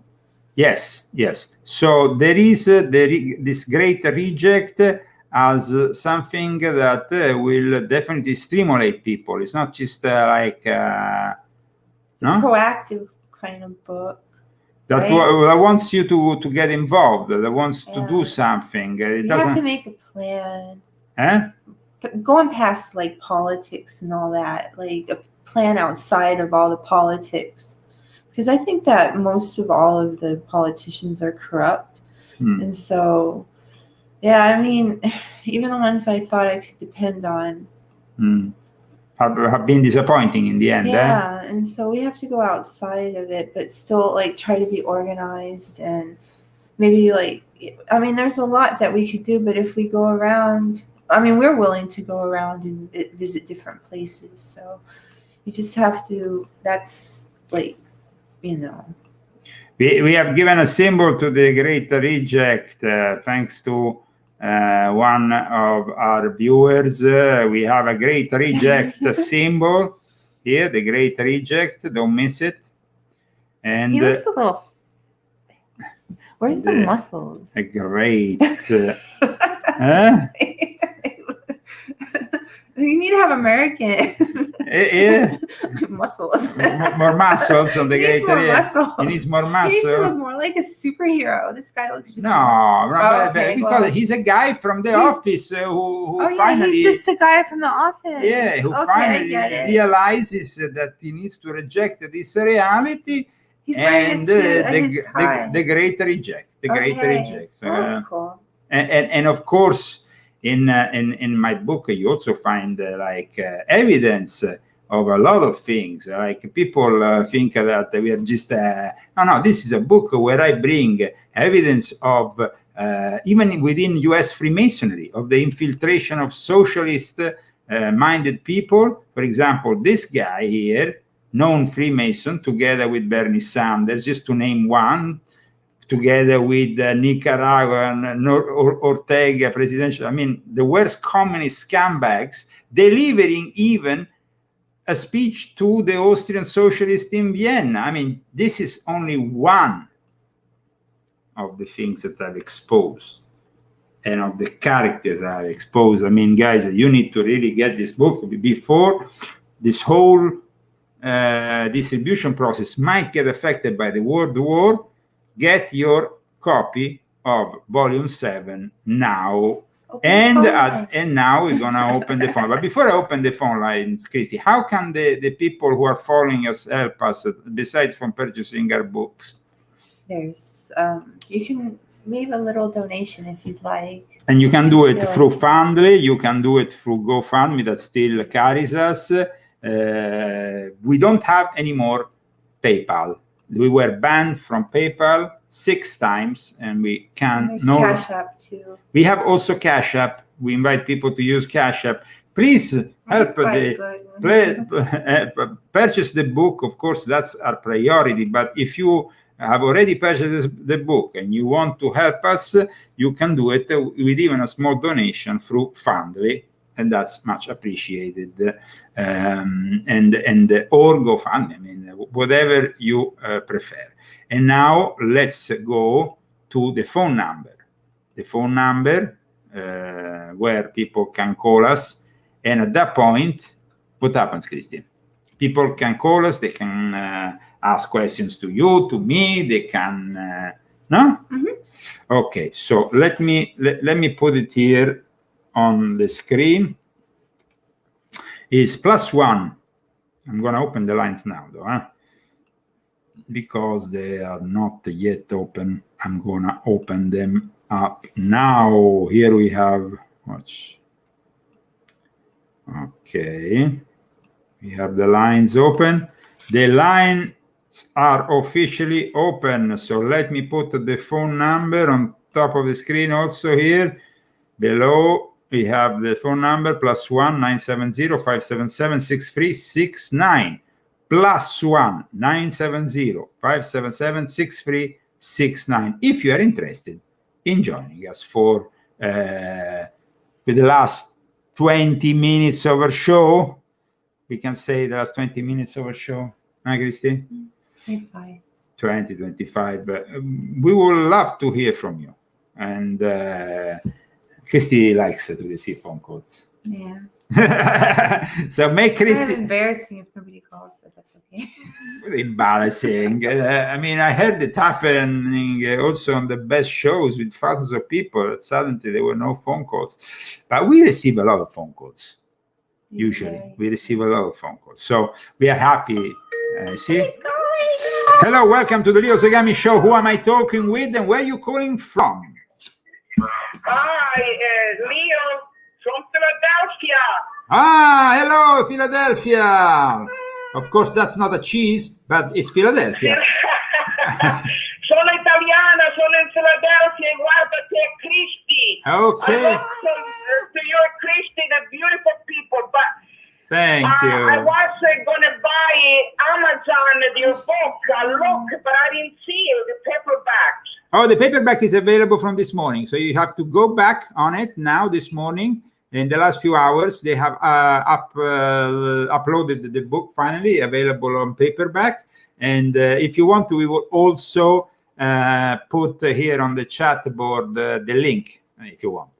Okay? Sì, sì. E poi ti voglio dare una donazione. I want to give you a donation. Thank you so much. Small or whatever it is, but can I do it to you? Because I don't know how to do any other way.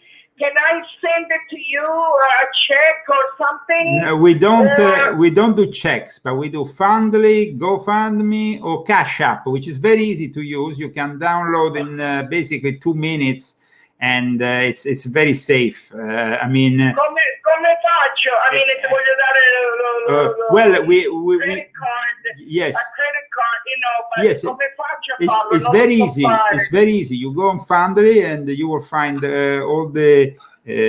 Yeah, she talks Italian because she's Italo-American, of course. Where were you born? In America or in Italy? Italia, sono siciliana. Oh, originally from Sicily then. Originally from Sicily. Sì, sono 50 anni in America. 50 years in America. Wow. What is your activity? What is your... I love you, Leo. I love you. I bought the book for the Pope from you. I follow you. For a long time, I follow you. What is your job here? What do you do here in America in the last 50 years? I'm retired now, but I was working in a hospital for nursing. I was a chef, a graduated chef. You know, I worked in doing sewing special garments for the military. I did so many things. Wow. So many things. It sounds so like many things. you have created a successful story for you here in the United States. You are a great example of what a real immigrant does when they arrive in this country and contributes and does it in a legal way. I mean, that is really the kind of example we like to give. Leo, I washed even toilets when I came from it. I didn't understand to speak the language. I went to school for 2 years in English because I was advanced from everybody else. Wow. They gave me tests. I was advanced. And I learned with a Spanish teacher through magazines. There was a chair, book, water. And I learned like that. And everything I know, I learned on my own. That's so good. But I went to college many times. I went to Temple College. I attended so many degrees I have. Wow, well And done. I know the language. Let me ask you a second. I write better than I speak because, you know, you can still hear my accent. I never go away, and I love it anyway. but let me ask you, which part of Sicily you come from? Because, as you know, I'm also half Sicilian. Provincia di Agrigento. Provincia di Agrigento. Okay, a wonderful place there. So Where you the have temples are, the temples of Agrigento, yes, you know? fantastic temples of Agrigento, fantastic Greek temples. But you ever go back every now and then for a visit? You miss the fantastic food? I went a couple times, but you know, because of work, because my situation here in America, and couldn't stay far away. You know, I went to college in the prestigious college of Philadelphia. I was one of the 12 women. We were 33 between men and women, but 12 women. And I was the second one of the first 2 women. We graduated from culinary. Oh wow! So what is your specialty? What did you graduate in? Culinary, eh? So you really are graduated in food, eh? Wow, that's incredible. Yes. Did you ever? I worked fruit in Philadelphia. I worked for the society for the girls of the college girls, the Kappa Alpha Theta, you know, the college girls. Okay, sure. Also the sororities and stuff. But so I worked in the Marriott Hotel. I worked in Italian restaurants. I worked everywhere. Did you ever think about opening your own restaurant? I did, but then I got sick, Leo. Okay. I got sick. I'm 67 years old. I got sick after, but I still, you know, do my little cooking in my house, and when I want something, I don't. Well, my dear. Guy, he's a beautiful man. Yesterday, when they killed the pig, and they brought me fresh sausage. Well, we would like to come, and when we come to Philadelphia, we will definitely come and eat at your house, because it sounds like we will have some fantastic food. You're welcome. Definitely will be fantastic. It will be fantastic. Definitely. Christy comes from, as you know, from Brooklyn. She's also partly Italo-American because her. She's a beautiful girl. She's beautiful, your wife. And then there was, excuse me to say, there was an idiot said, I read it. Say, what's your girlfriend? And she said, a model. She's a beautiful model. I say, you idiot, she's his wife. I got it. Thank you so much. Well, we had, we can say, a very Italian-American moment. I would like to, it was great, and I'm sure that a lot of people enjoyed it who are watching the show because they expect moments like this from us. Do you have a question also for us today on, of course, regarding the topics that we treat on our show? Yes. Well, I know what's going on in the world, and I know perfectly what's going on in Italy, in Canada, all over the world, in America. And we have to reject this reset business. This is all demonic, Leo. Absolutely. This is a society that want no God in it, the humanismo. They don't want no God. They don't want nothing. They want to be their own God, and they want to kill all of us. So you are on target. You're the best because you have the best of both worlds. Just like me, that I speak language, I understand the Latin, and you know. And this guy in the Vatican is the peer of all. Yeah. He's the anti-pope. You're right. Benedetto is the pope. You got to push that. Benedetto's got the And mirrors.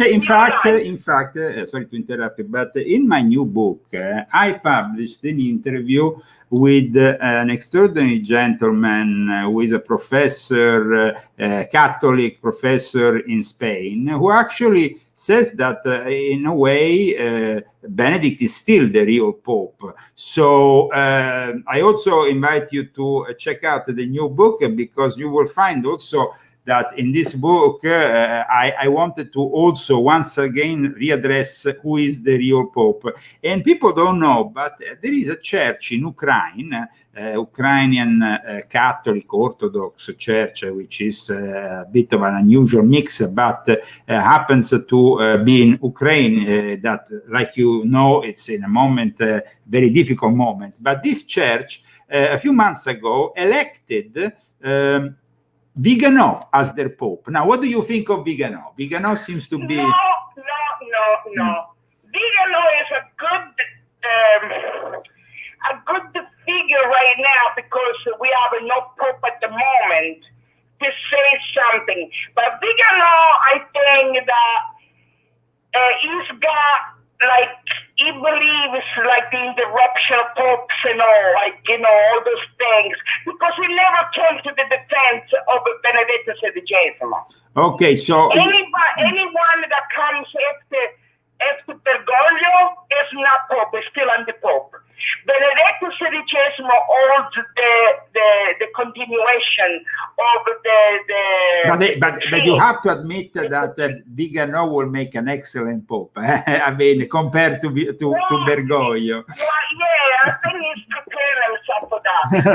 But I don't feel, and unfortunately, the Vatican, just as the political arena of today, is in the hands of the enemy, and I don't think they will ever let somebody like Vigano, way too conservative, become the Pope. I rather think that they will choose an even more progressive one, and the reason is also that Pope Francis, in the last few years, as you know, has nominated a lot of cardinals, so he could control himself, thanks to all these cardinals, the future election of the next Pope. And I want to tell you something. Do you know Don Minutella in Sicily? Absolutely. Don Minutella, fantastic. He actually read... Yes, you know, I am in contact with them. I belong in his thing, you know. Yeah, what happened is that he presented this book during one of his shows, which is the latest edition of Pope Francis, the last Pope. I've included also a picture of Minutella in this book, of course, discussing also the differences between him and Vigano, and of course Pope Francis, and everything that is going on also with his little church, which is actually a very interesting group of people that is carrying on after he was excommunicated. Rosario, the Sentinelle, the Stefania, I'm one of them. Well, it's a pleasure to have you here. Now we're gonna, of course, have to get another listeners to call in, because otherwise we haven't given other listeners the possibility. But we really appreciated you calling us today. We have to definitely come and check out your food, Christine? Totally. What is your favorite dish? Your dish. You have to tell us your favorite dish. Anything I can make. But your favorite. Oh my God, I don't have enough favorite. But if you had me and Christy for lunch, what you gonna make for us? I don't know. Whatever you want, you have to tell me. I leave You it to. have to tell me in advance what you want. Okay. If you Probably gonna go sul pane in Philadelphia che chiamano italiano fa schifo, non è buono. the what? Oh yeah. The baguettes. I go to a French place and I get the baguettes and I make the best cheese steak. Okay, fantastic. I make the best cheese steak without pepper and nice. And a baguette, eh? That sounds good. That sounds very yummy. I'm about to go for lunch. Before, as soon as we finish the show, we are eating something. Okay. Some roasted peppers, ti farei una bella cheese steak, ti farei altre cose italiane, un po' di formaggio fresco. Cool. You still get fresh cheese. Because in Philadelphia they have Philly cheesesteak. E poi ti farei pure cream puffs. Wow. Cream puffs. Oh wow. And so Also with the finish it off with the cappuccino or wow. Well, the way you want it. But all, of course, with a fine Italian wine, either white or red, depending on what we're eating. Of course. The vino non deve mai mancare. The wine has never to be eliminated from the table. Absolutely. Thank you so much for calling. It was great. A lot of people appreciate. Yeah, absolutely. I love you both.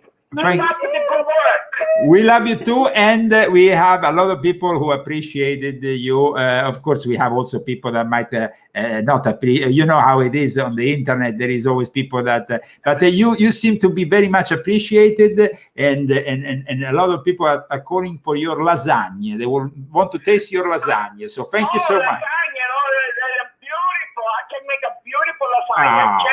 Okay, I'm starving. Don't torture me. I'm starving here. Yeah. Take care. So that was definitely the most fascinating culinary talk we had on this show. Huh? Yeah. Did it I'm make you not making hungry? Anything. I mean, I don't know. I'm gonna probably make. What do you want? Because I had to take some hamburger out because I made Rambo's and like. So make us a homemade burger or something. I don't have any bread, so I can't make bread like that. So it takes like a couple hours. What you would like to? You want to make a ragu? Yeah, I think I'm gonna make a ragu. Ragu, ragu with a spaghetto. Yeah. Un bello spaghetto. But right now, well, maybe what we should do is like we got a little pizzettine, and then you can put the ragu on, because Americans, you have to understand that when you make a ragu sauce, you have to keep it on for a while. So then you can just keep it there while I do the Italian show. It will bring me the Italian flavor. I can do that. The smell of it. Ragu is really easy. Huh? Ragu is easy. Yeah, the smell will pervade the ambiance. Did you buy sausage? I'm not sure. I think so. Yeah, no, I think so. Yes. Yeah, because a good ragu, you mix both the burger meat with a piece of sausage meat. You do, of course, a soffritto, which is usually a little bit of carrot, a little bit of celery. I don't have any basil either. Well, you don't need, but you don't need basil for it. We can do it without basil. Don't worry, guys. Just with that, even a touch of red wine in it, and the sauce is actually good when you do meat. You have to open it. Yeah. Okay, guys. I'm gonna reopen the phone line so we can get one last phone call before the end of this show. The phone number is +1. So are we gonna be 970-577-6369. Before the next show, or is it going to be like after the next show? I don't know, but in the meantime, let's enjoy life, have great meals, because guys of the future, there's no certainty. I mean, my grandfather and grandmother during the war were eating rats. And in Sicily, Nonna Lydia and Nonna Leopoldo, who then became senator after the war, ended up eating. Did they really? They had to eat.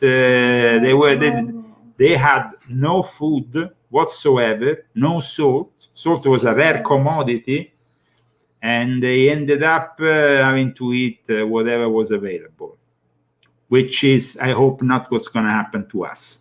So let's pray for the future of humanity today on the Saturday, the 12th of February 2022. So aside from the controversies that we brought together during the show, some can be more hilarious than others. Some can be more negative than others, like that hideous democratic strategist that wished to punch anybody who wasn't vaccinated. But we need to really understand that once, if we enter in the World War scenario, that was one of the few probably things, decent things that the man with no brain who is in the White House just said during his interview with Lester. Let's go to the interview with Lester a second.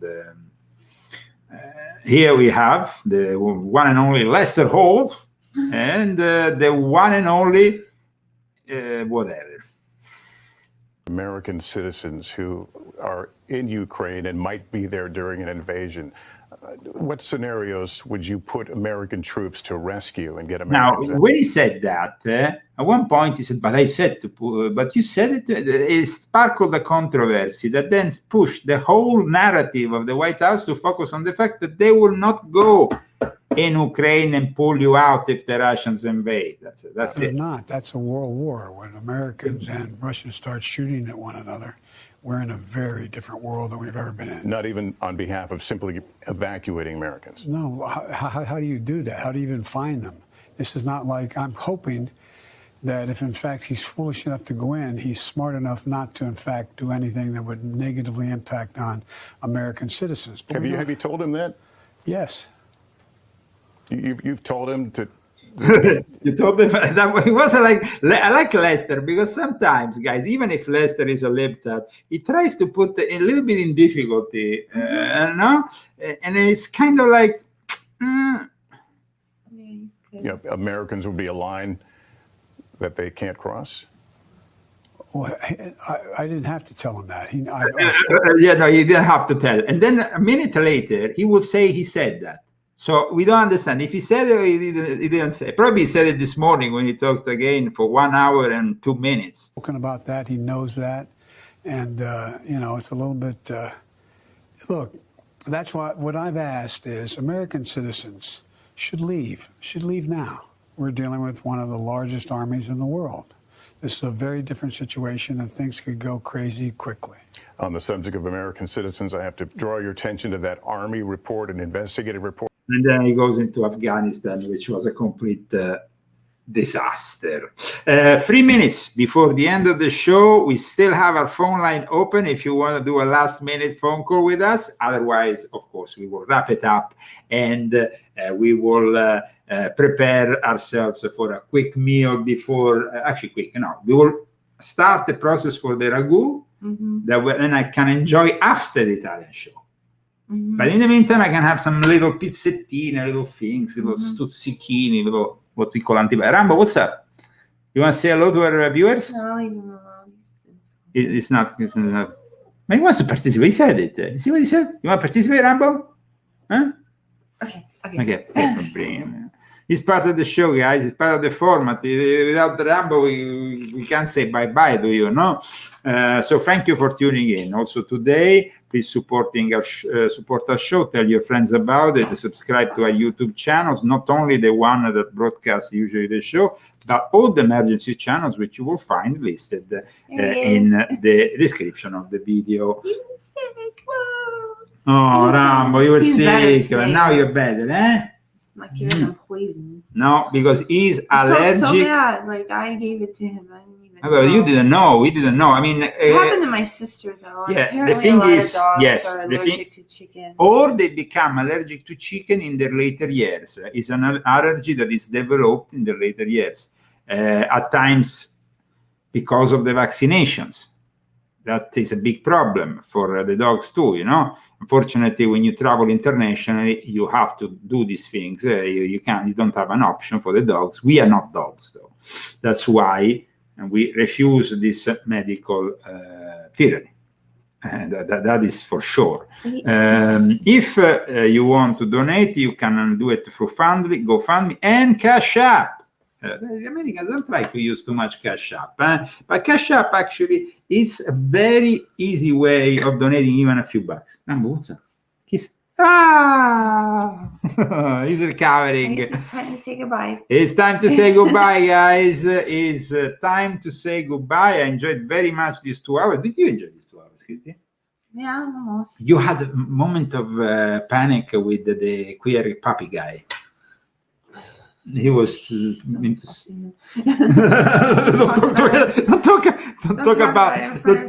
talk about the puppy guy with Rambo here. I mean, okay, guys, thank you so much for. Let's pray really for the future of the world in this difficult moment. Let's pray for Scottsdale that has all those Satanists in And you know, it is a little bit of a bad omen to have an international conference of Satanists on the eve of World War III.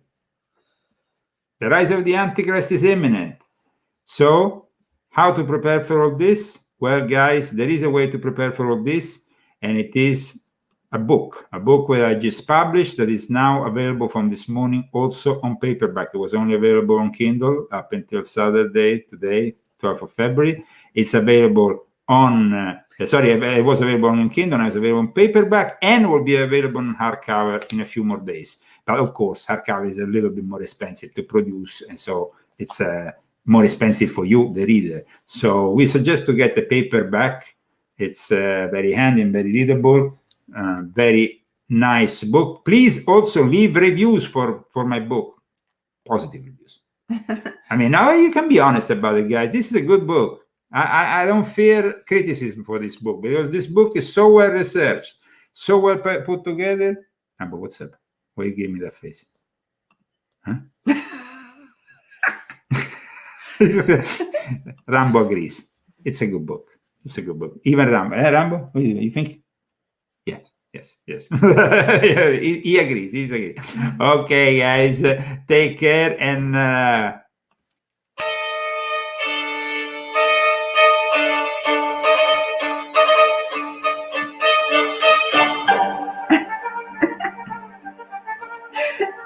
Bye, everyone. Have a nice Saturday.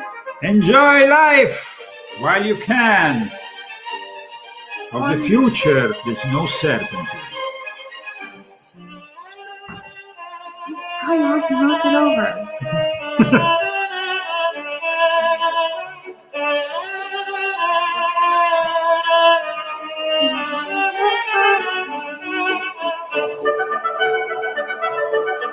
Bye-bye. From Palm Springs, California, this was the Leo Zagami Show.